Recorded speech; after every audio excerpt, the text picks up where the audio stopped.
अमेरिकी राष्ट्रपति Donald Trump Bharat के ऊपर 25% का टैरिफ लगा चुके हैं। ये लागू भी हो चुका है। 27 तारीख से 25% का एक्स्ट्रा टैक्स लग जाएगा। अमेरिका के साथ कारोबार पर टोटल 50% हो जाएगा। ट्रंप के भारत पर फोड़े 50% के टैरिफ बम की धमक गुरुवार को दिल्ली के सियासी गलियारे में और बाजार में दोनों में दिखाई सुनाई पड़ी। देखिए जरा।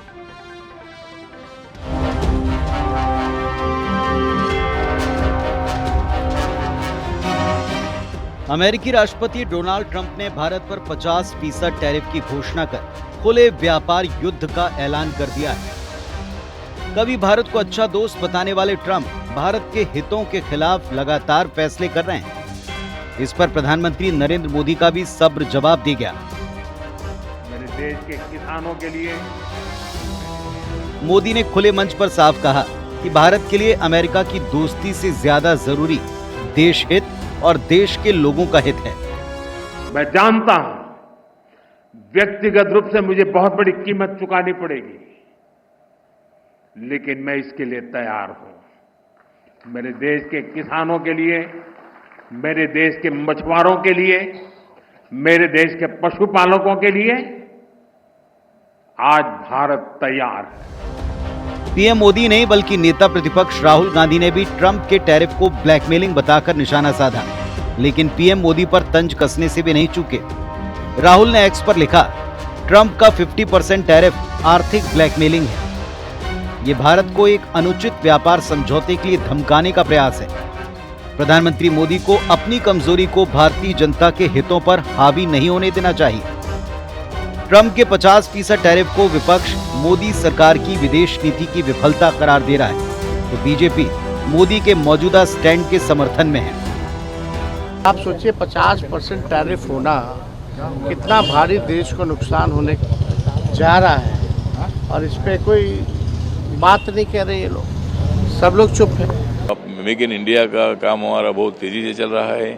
भारत 4 नंबर पर इकोनॉमी में देश दुनिया भर में आया है। अभी 3 नंबर पर पहुंचने का वक्त थोड़ा बाकी है। टैरिफ पर सियासी बयानबाजी से इतर शेयर बाजार पर इसका सीधा असर पड़ा। बीएसई सेंसेक्स 450 अंक गिरकर 80,000 के नीचे बंद हुआ, तो निफ्टी भी 150 अंक लुढ़क गया। उधर चीन के सरकारी अखबार ग्लोबल टाइम्स ने भारत के स्टैंड की तारीफ की और ट्रंप पर निशाना साधते हुए लिखा कि भारत की रणनीतिक स्वायत्तता ने अमेरिकी दादागिरी को करारी चोट दी है। अमेरिकी सिद्धांतों के अनुसार भारत एक महान मित्र हो सकता है, लेकिन केवल तब तक जब तक वो आज्ञाकारी रहे। अमेरिका और यूरोप खुद रूस से भारी आयात करते हैं। क्या भारत की गलती वाकई रूस से तेल खरीदना है या फिर अमेरिका के आदेश का पालन नहीं करना? गौरतलब है कि पीएम मोदी 7 साल बाद 31 अगस्त को चीन की यात्रा पर जाने वाले हैं। ट्रंप अगर इसी तरह भारत के हित के खिलाफ फैसले लेते रहे तो भारत भी अपने हितों की रक्षा के लिए सभी विकल्पों पर विचार कर सकता है। Bureau report, IBC 24।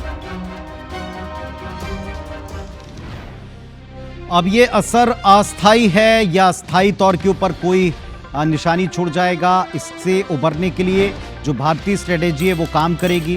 जो देश के प्रधानमंत्री ने कहा है कि आपको स्वदेशी चीज़ों के ऊपर, लोकल चीज़ों पर आना चाहिए, ये कम से कम आप आज से कर सकते हैं। क्या ये प्रभावी हो पाएगा या कुछ और बड़े कदम देखेंगे हम और आपको दिखाएंगे।